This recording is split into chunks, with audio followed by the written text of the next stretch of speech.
When Indians, for example, start using Western categories to describe Indian traditions and Indian culture, what they do is, as I already said, they falsify the experience they have, and they fail to access their own experiences.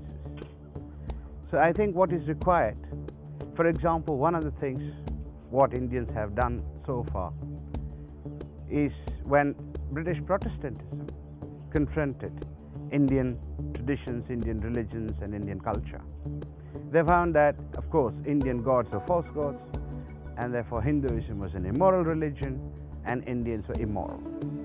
Now, one of the typical responses that Indians had was to show, or at least try to show, that Hinduism was also a proper religion, Hinduism also had its moral codes, Hinduism was also respectable, or basically that Hinduism could be accepted by a God-fearing British Protestant missionary. Further, they started manufacturing commandments, the so-called 10 Commandments. And today, for example, when the Indians go to the United States and try to form their associations and so on, it is the same reflex. They want to show, look, we also have the same kind of moral rules that British have, that Christians have, that Jews have, and so on. So what Indians should stop doing is, in fact, not to manufacture these kind of moral commandments. Or, for instance, the Europeans and the Americans, or basically the Christians, have their Sunday school Bibles, Sunday school classes. So what do the Americans, what do the Indians in the United States do? They started their Balu on Sundays. They started their classes on teaching on religion, teaching Buddhism, teaching Hinduism, teaching scriptures. Parents sit and study all kinds of books because they're the scriptures.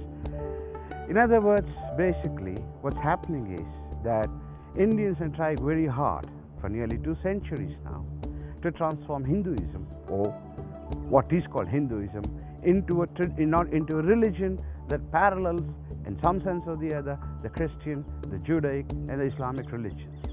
And the first thing we need to do is to stop doing it.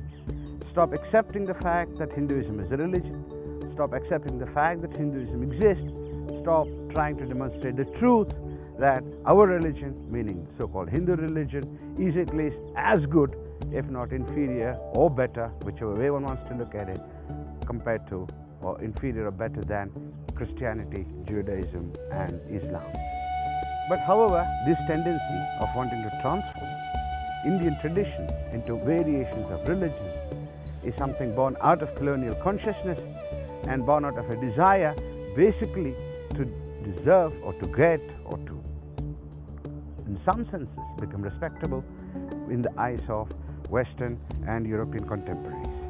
Now, as long as we persist in trying to delude ourselves into believing, into accepting the truth of what Europeans say, I think there is no end to it.